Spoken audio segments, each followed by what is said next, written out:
Hello everyone, it's Kari, and today I was challenged to use the first letter of my first name to share some card techniques with you. My first name is Kari with a K, so it's very tricky to find a technique for card making that starts with that, but guess what? I came up with one.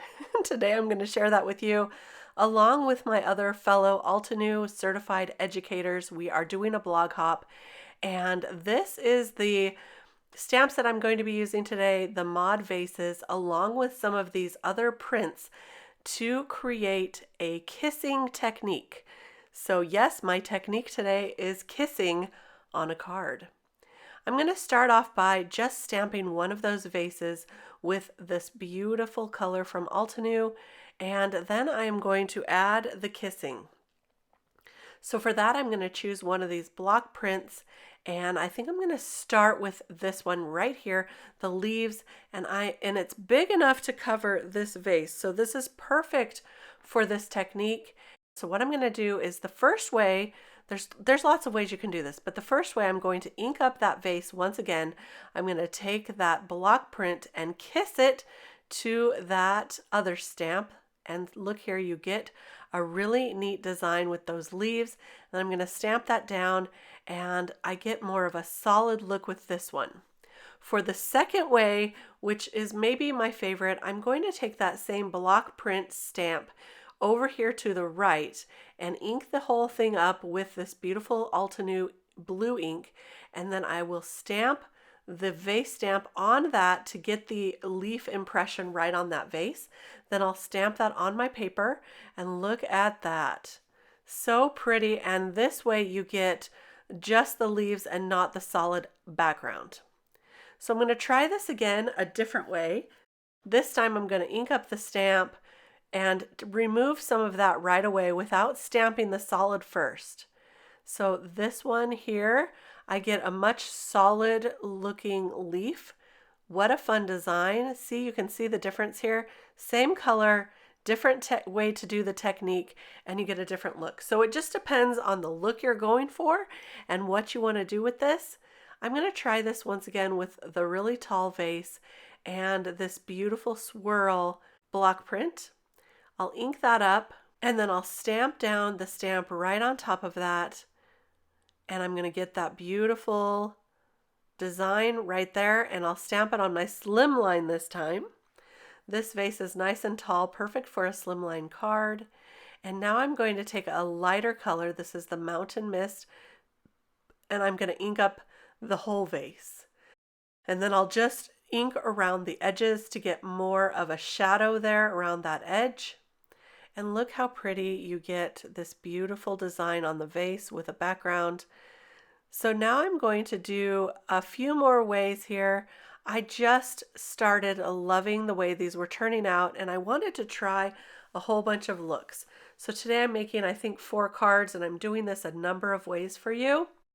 So look at this one. This one I did the outline much darker.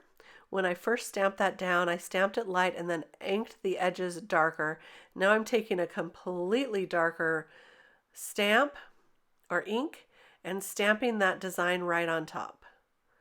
See how pretty that turns out? Really, really fun. For this last trio of vases, I'm going to use the smaller leaves stamp here.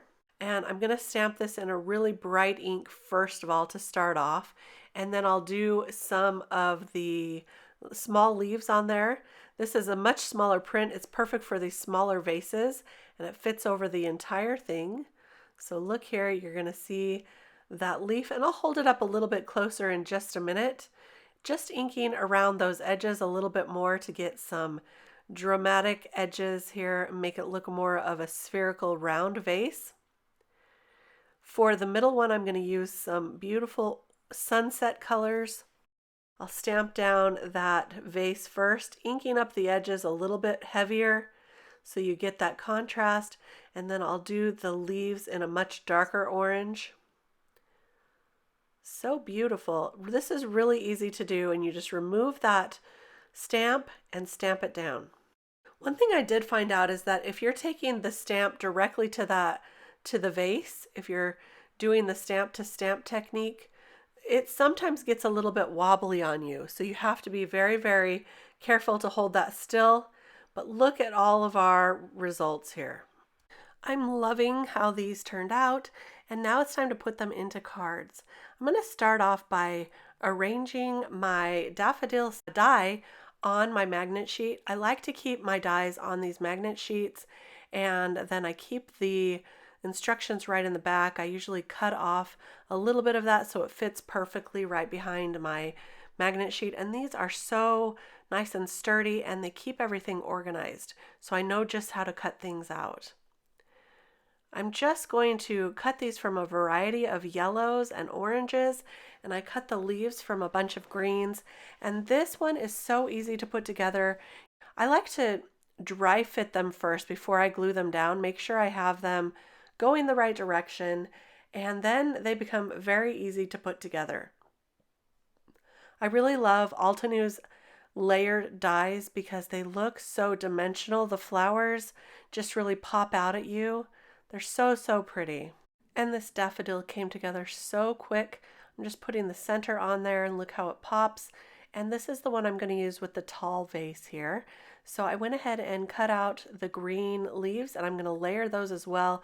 You can see on the leaf it just has a couple of layers, so it's super easy to assemble.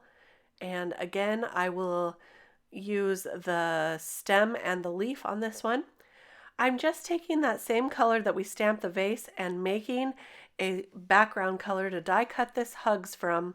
And now I'm going to ink the background.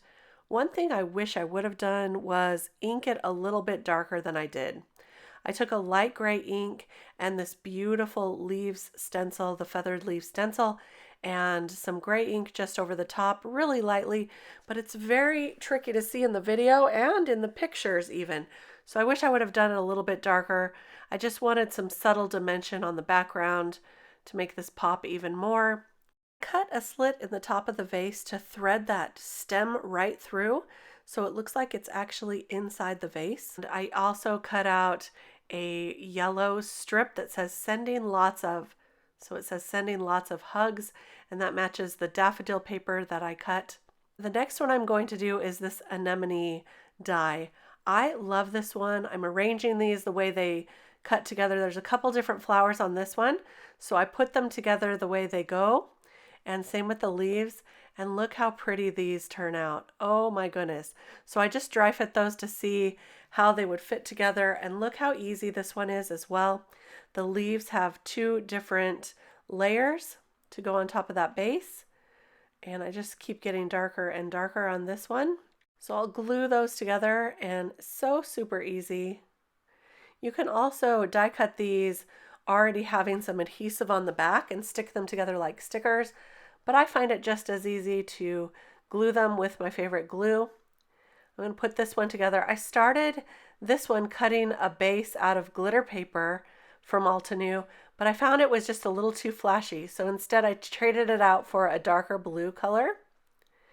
And I'm going to glue that together, and instead of using the glitter on the full background, I'm going to use the glitter on the center piece as a shadow for the center, and you'll see that in just a minute.